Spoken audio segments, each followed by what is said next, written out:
You know the whole argument of like, what's cooler, ninjas or pirates, or Vikings or pirates, or Vikings or ninjas? You know what's cooler? The mixture of all three. That's what these guys are. Ninja, Viking, pirates.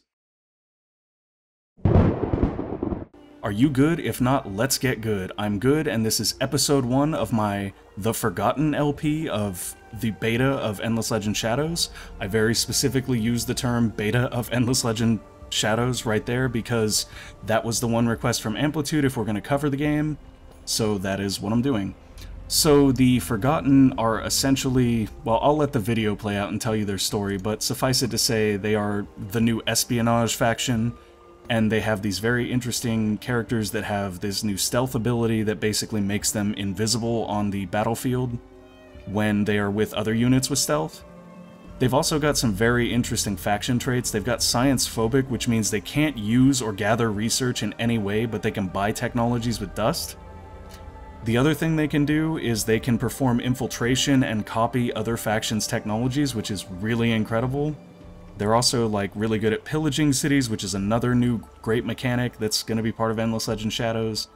And all of their units dual wield, which is just kind of cool if you're like a fantasy nut, because everybody loves the idea of dual wielding, right? So they can pillage, they have all these really cool units. Let's dive in, this is going to be awesome. And I'm only playing with 4 factions. I've got like fast speed turned on, I've got all this stuff sort of sped up, and the reason is because I really don't want to not have an opportunity to get as far as possible, and the beta is only going on until August 24th. So I'm going to try to record one of these every night up until August 24th, and hopefully we finish the game. Maybe we don't. But it'll be really cool to explore this. We should get their cutscene really quickly here, and it's pretty incredible. I very much enjoyed it. I've seen it once or twice because I've hopped in just to take a look at some of their basic units and try to better understand what stealth is. Here we go. We are loading. Let's do this. Ages ago, we were banished by our kin. In fear and shame, they turned their backs on us, closing the door.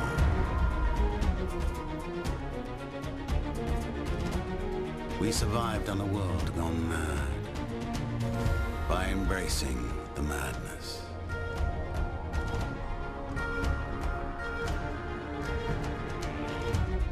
Thus, shadow and silence became our allies, and they made us strong. Now the time for payment of ancient debts has come. The price will be high, and we will be paid in full. Okay, I love the fade-in right there. The fade-in right there is really incredible.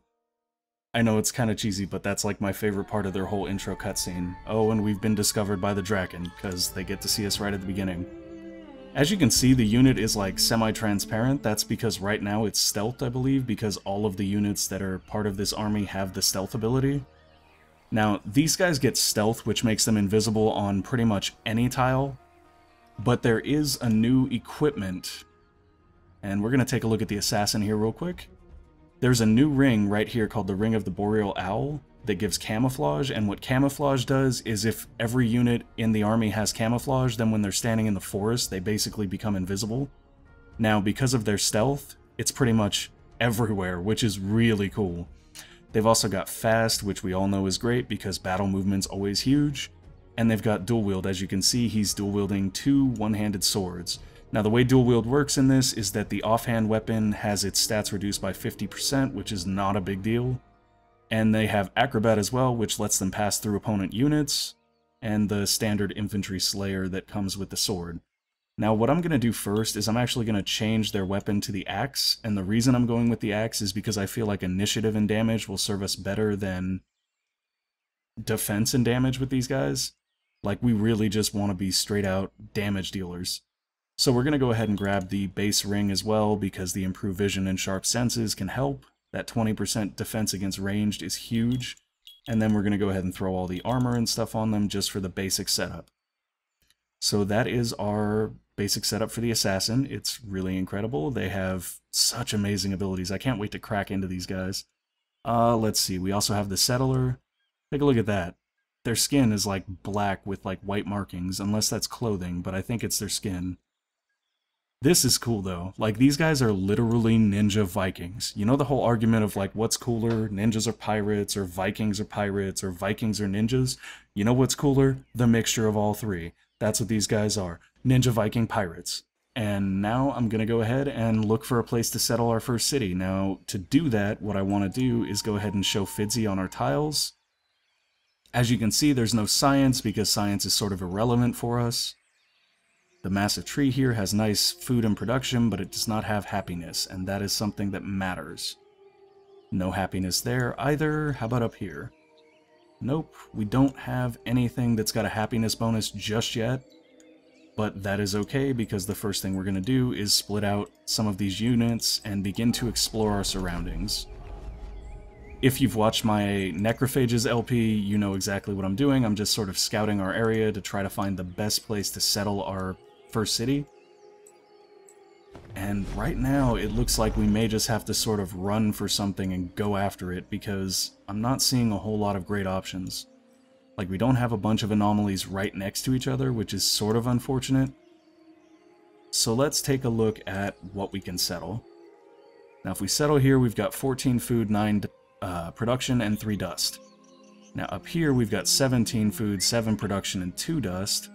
16 and 9, yeah, it's one of those things where we kind of want to find a good balance so that we don't inhibit our growth or anything. Wow, that is huge. So is that. No, maybe right here? Nah, let's see. I think our best bet is still over here. We get a pretty good thing there. We don't get a ton of dust, but that's okay. Well, it's not super okay, because the truth is, for this faction, dust is your research, dust is your science, and I'll show you what I mean by that. If we come up here and we look at the research tab, you'll notice that I can pick any of these, but instead of having a science cost, they all have a research cost, which is how much money you have to pay to get them. Now here's where that gets awesome, though. We're going to pick the standard setup that we pick with any faction, really. We're going to start by grabbing the mill foundry, and then we will come over here and grab this guy so that we can get some more food, and then we'll grab the Empire Mint so that we have our basic dust production increase.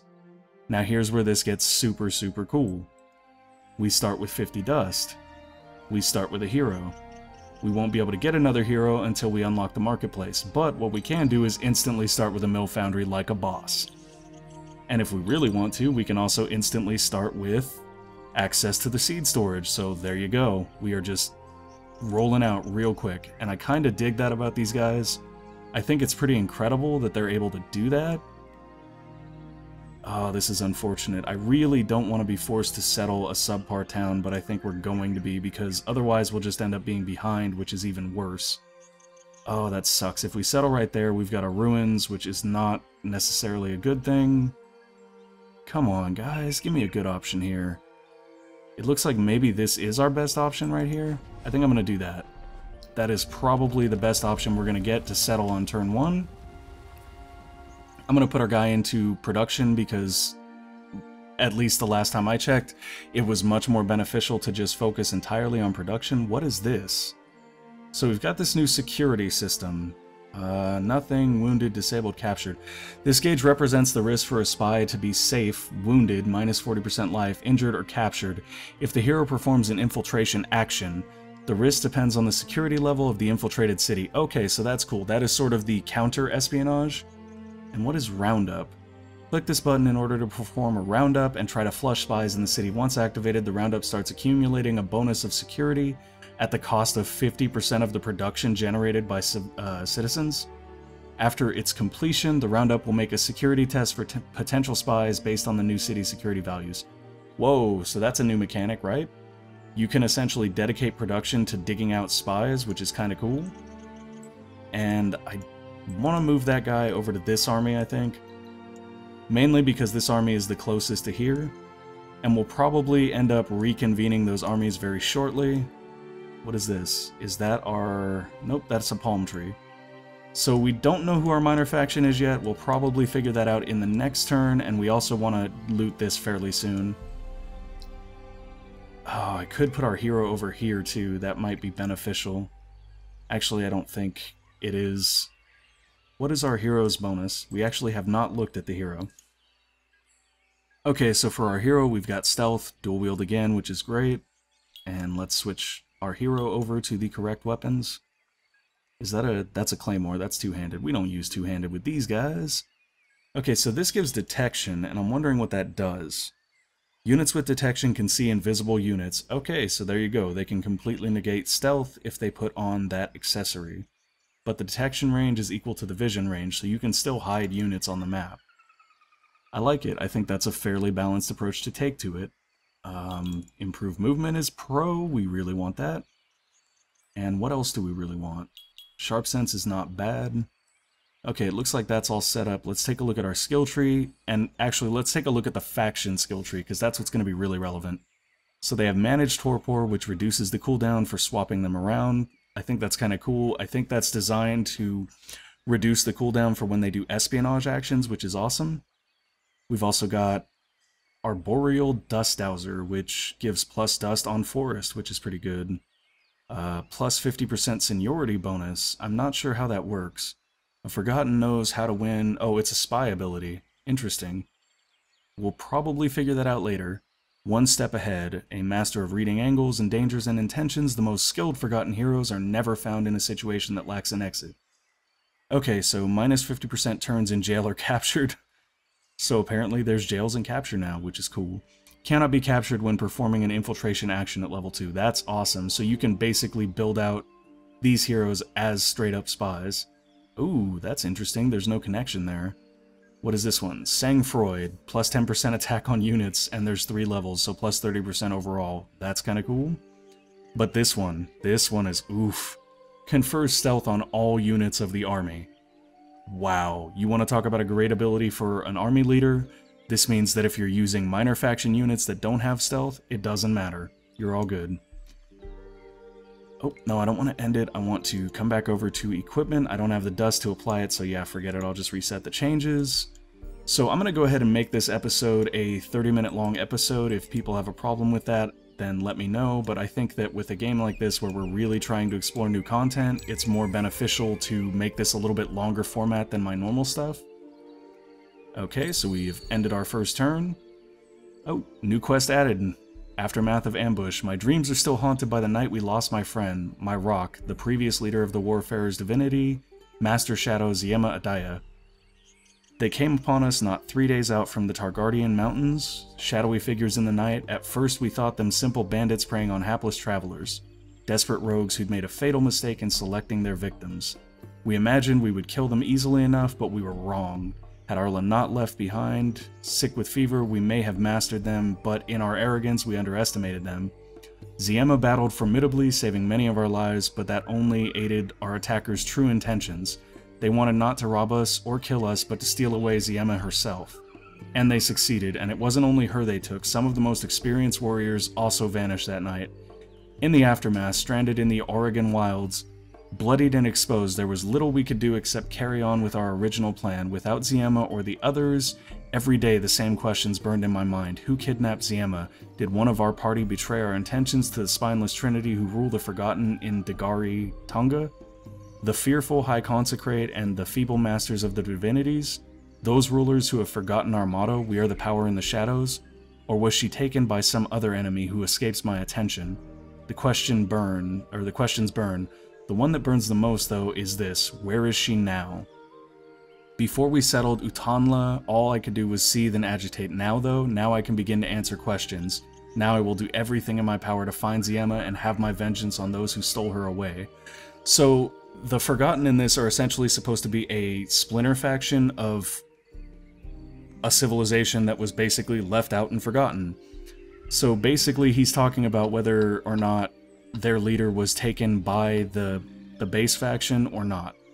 A Kazanji village in the nearby region of Engrin knows something of Ziema's kidnap. Pacify the village, then talk to the tribe leader to learn more.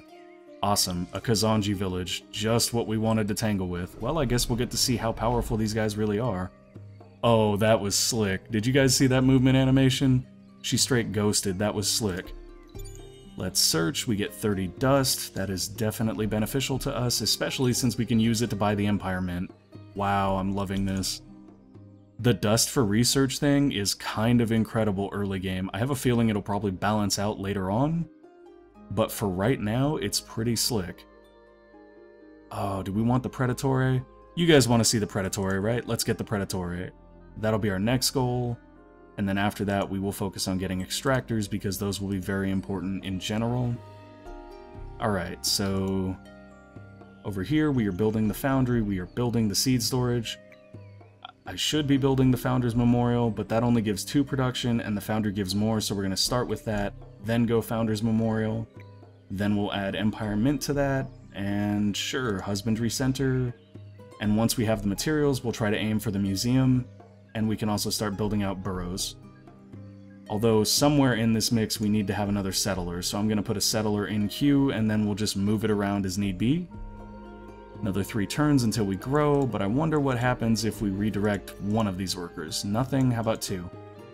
Not worth it. Let's stay in production. And now we still have this unit to move, so we're gonna move him around and see if we can find our minor faction. Doesn't look like they're over here, but we did make it to this ruin where we got another 30 dust. Oh look, Predatory. So good. So good. Let's take a look at the Predatory unit real quick, now that we have unlocked them. This is the ranged unit for the Forgotten, and once again, dual wielding with crossbows like a boss. I love it. They come with range 3, stealth, dual wield, and Predator's Mark. This is new. When hit, opponents are marked until the 2 next rounds, up to 3 marks. When attacking a marked opponent, deals 20% extra damage per number of marks. Wow. Guys, that essentially means that if you gang up with Predatories, the damage is going to get pretty ridiculous pretty quick. They also have point-blank power, but I'm guessing, yeah, that's coming from the crossbows. That's pretty solid. I'm actually super impressed with that. We're going to put all this gear on them now, because why not? That should be pretty solid. Oh, we gave them improved movement. They don't really need that. They'll benefit more from sharp sense so that they can defend better against other ranged units.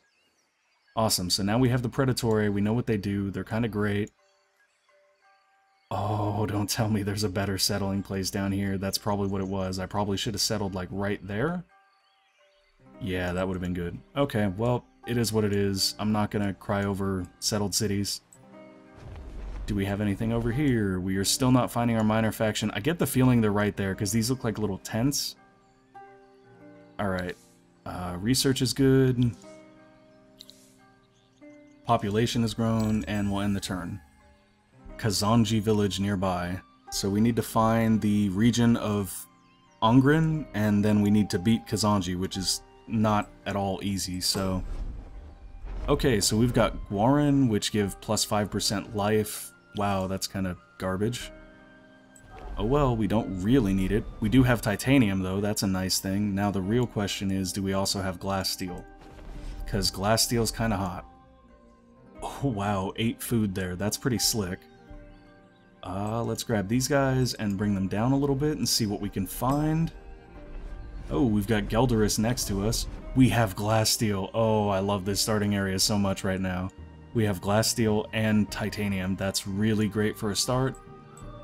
And we have a village that needs pacified right here. Unfortunately, from the research I did formerly, we know that it's very, very unbeneficial to capture these with combat, except for it does level your hero, so maybe there's some value in that.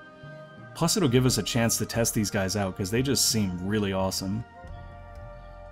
I think that's what we'll do. We'll have to reunite these 2 groups to make that work. Not super worried about that. We now have a mill foundry, and we're working on the Founders Memorial. That's great. Come on down, guys. Let's see what we got over here. Anything? Nothing? Nope, nothing special. I'm gonna move them down to clear these 2 squares next turn, just because we want to make sure that there isn't another Goran village down there, because if there is, it matters, obviously. What else do we have? Okay, these guys are standing right in front of the Goran village now. That should be cool. Wow, am I really... No, I'm ahead. Okay, I was like, am I behind already? Am I that rusty? I haven't spent too much time in Endless Legend since Guardians came out. I played a couple of games, but like, I've got 400 hours in this game, so honestly I was just feeling a little bit burnt out. This though, this has reinvigorated it for me. This is exactly what I love about this game, is the factions being actually different. And I'm really, really stoked about the game changes they made for this faction. Like, hey guys, guess what? Research, forget it. Very, very cool idea. Oh, we need to take a look at taxes and stuff, don't we? Or wait, taxes are endless space. We do not have taxes in this. We do have dust generation, and we do have approval. But I don't think we have, like, an actual taxation system. It's been that long. Yeah, no, we don't have a taxation system in this. I could have sworn... Oh, that's right, it's all social plans. Sorry, guys. It's been that long. I'm very much apologizing for forgetting about social plans. We are good here. Looks like everything's fine. We're gonna move these guys over and rejoin the army. And then we should be able to sort of pound these guys out fairly quick. I'm hoping. I've never used these units in combat, so I could be entirely wrong about that. We may need some more of the influence to get better social policies. The main social policy that we want in the beginning... Well, this is useless for us now. Like, that's normally a huge, huge one. Oh, I wonder if that affects the dust cost. Okay, we have to get this one to test that. That has to happen. So we need 10 influence within the next 3 turns, but I'd really rather have 20 within the next 3 turns, so let's take a look at what happens when we bounce these guys over.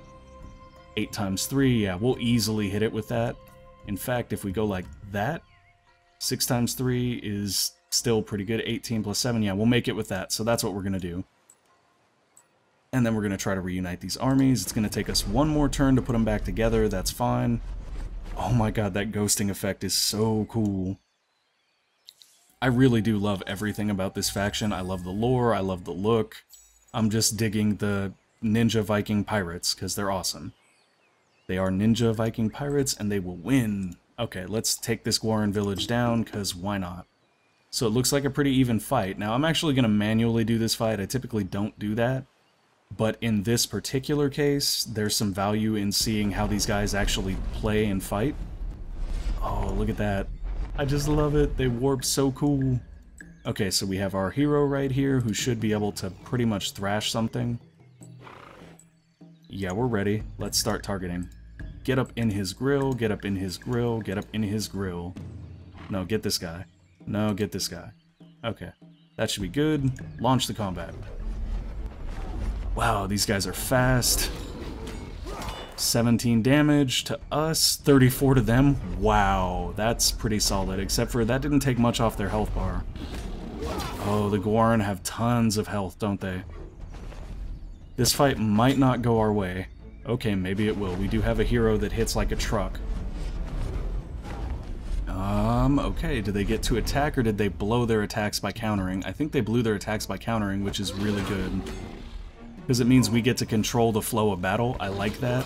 I much prefer that to... Oh, wow, he just whacked us hard. Get him. Get him, get him, get him. Good job, guys. Good job.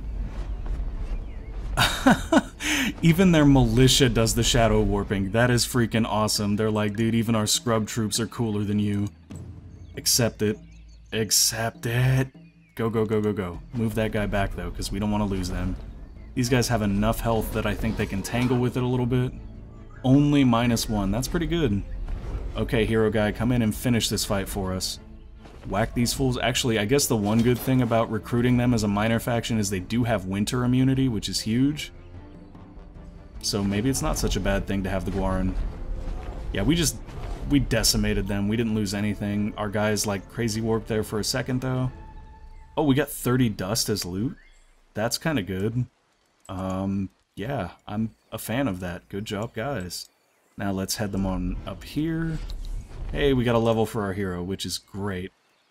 I'm very, very tempted to just work entirely up this tree, although I know for a fact that getting the ability that minuses military upkeep is kind of key for a military character.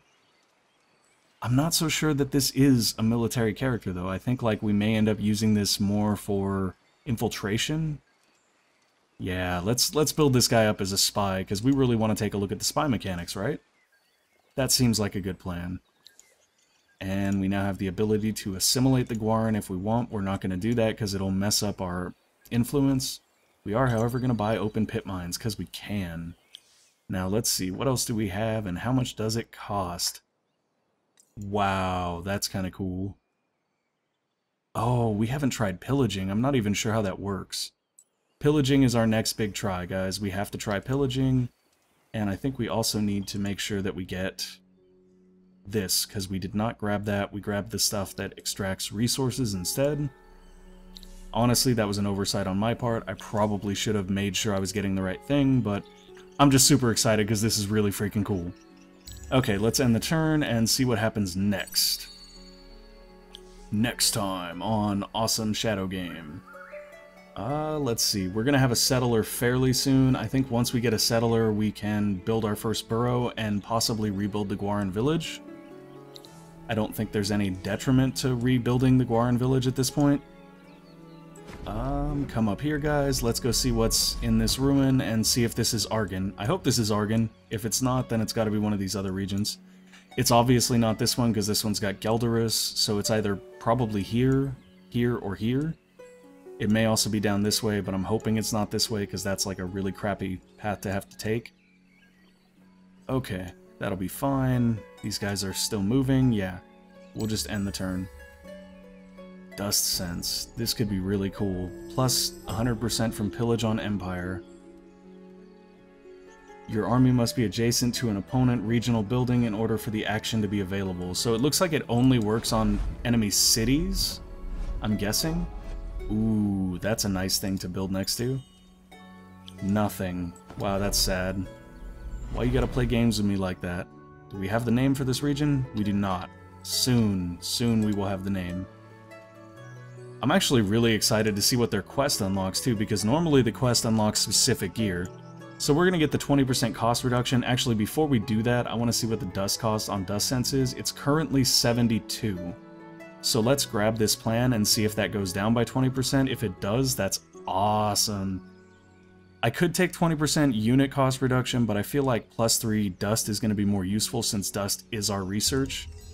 So I'm going to go ahead and apply those. Nope, it still says it costs 72. It may take a turn to update that though, so we'll end the turn and see if it stays that way. Oh, I forgot to switch my guys out of influence. That's unfortunate, but not a game breaker. Yes, it cut the cost on all of these. Okay, so the research cost is almost mandatory with these guys just so that you can keep fueling your research even though it costs dust. I very, very much think that that is going to be a key strategy for these guys. Oh, Dragon Tree. Dragon Tree means happiness. This is going to be a nice region to settle once we figure out if it's the region we're after. Still can't tell. Okay, I'm good with that. So we are building a husbandry center, we are building a settler. After that, we will probably build... Do we want to build the Guarans first, or do we want to build the burrows first? Let's build the Guarans first. I'm good with that. And then we can build a burrow. I usually like to save the burrows for last, although in all honesty, now that I think about it, the burrows should probably be first. I'm gonna come back in and we'll do the burrows first. That'll give us 8 more food and 7 more dust. I kinda like that. That seems fairly good. Let's do that. That'll be our first burrow. And, oh yeah, we need to move all these guys back to production. Although, for these guys, there's actually a benefit to switching to dust.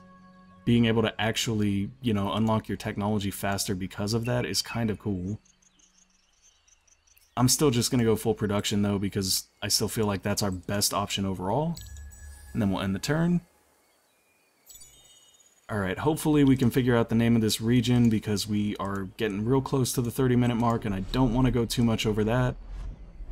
Do we have the region name, at least? Why do we still not have the region name? This is ridiculous. Come on, I just want to know where we're at. Tell me your name, region. Okay, so we are building a settler here. We are then building a burrow street. Everything seems fine. I'm going to go ahead and end the turn. I'm going to do one more turn just because I want to see if we can get this region name. Basically just to find out if we are, in fact, in the right area to be progressing our storyline. Now? Yeah, no, that's not the right place. Okay. So that means we need to go either over here or back down here. I'm going to have them head to the left.